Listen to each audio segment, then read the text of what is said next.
என்ன சொல்லிருக்கீங்க சொல்லுங்க சொல்லுங்க. அது இல்ல நீங்க கொஞ்சம் நிப்பாட்டுங்க. என்ன தளபதி இந்த மாதிரி பண்ணிட்டு இருக்காரு, நீ இன்னும் தளபதிக்கு சப்போர்ட் பண்ணிட்டு இருக்க. முதல்ல அவர் தளபதினு கூப்பிடுறத நிப்பாட்டு. ஏன் அந்த மாதிரி சொல்ற? அது அவரோட பர்சனல் லைஃப். பர்சனல் லைஃபா இருந்தாலும் பர்சனல் லைஃபே வந்து இந்த மாதிரி ஊசலாடிக்கிட்டு இருக்கும்போது நாட்டை மட்டும் காப்பாத்து. இந்த மாதிரிலாம் நீ நாட்டை காப்பாத்துறதுக்கும் பர்சனல் லைஃப்க்கும் சம்பந்தமே இல்லல. என்ன சம்பந்தம் இல்ல? It comes down to leadership qualities. Thalapathy நடிச்சுக்கிறீங்களா? அவன் பர்சனல் லைஃப்ல இப்படி ஒண்ணா இருந்துட்டு போட்டான். அவன் ஜெயிச்சா மக்களுக்கு செய்வானா இல்ல மத்த துரோகி மாதிரி செய்வானா? ஓ ஜெயிச்சிட்டோம் அப்படின்னு திமிரம் செய்வானா? இப்ப தளபதி ஜெயிச்சா மட்டும் பதில் சொல்லு.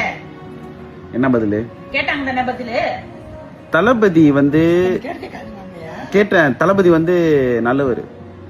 நல்லவர்னா எலெக்ஷன்ல ஜெயிச்சு என்ன பண்ண போறாரு? எலெக்ஷன் ஜெயிச்சு நிறைய மக்களுக்கு ஹெல்ப் பண்ண போறாரு.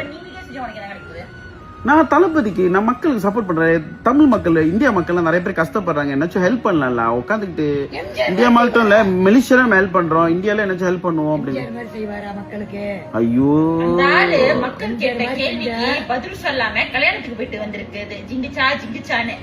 ஆனா உண்மையா போய் நமக்கு தெரியாது. அது உண்மைதான். அவர் கல்யாணத்துக்கு போயிட்டு தான் வந்திருக்காரு திரிஷா கூட. அது வந்து கூட்டாளி இல்ல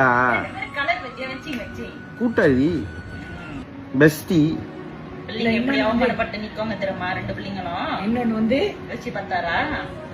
இன்னொன்னு வந்து பர்சனல் லைஃப் பத்தி பேசாதீங்கம்மா. பர்சனல் லைஃப் பத்தி பேசாதீங்க. அந்த மாதிரி குடும்பத்துல ஒரு தாள் செஞ்சாக்க நீ ஒத்துப்பியா? இந்த மாதிரி இப்ப எல்லாரும் விஜய் அப்படி செய்யறான்னு பேசுறாங்கல்ல, அந்த மாதிரி உங்க குடும்பத்துல பேசுறாங்க, நீ ஒத்துக்கிறியா? ஏத்துக்கிறியா? என் குடும்பத்துல ஆனா அவங்க பர்சனல் லைஃப்ல என்ன நடக்குது நமக்கு தெரியாது. நம்ம வந்து 1000 மைலுக்கு அந்தாட்ட இருக்கிறோம், 3000 மைலுக்கு அந்தாட்ட இருக்கிறோம்.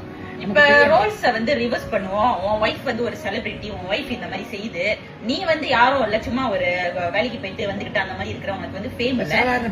நீ ஒரு சாதாரண பர்சன், உன் வைஃப் வந்து சரியான ஃபேமஸ், இந்த மாதிரி செய்யுது. உன்னால ஏத்துக்க முடியுமா? அதுதான் அவங்க கேக்குறாங்க. சொல்லு.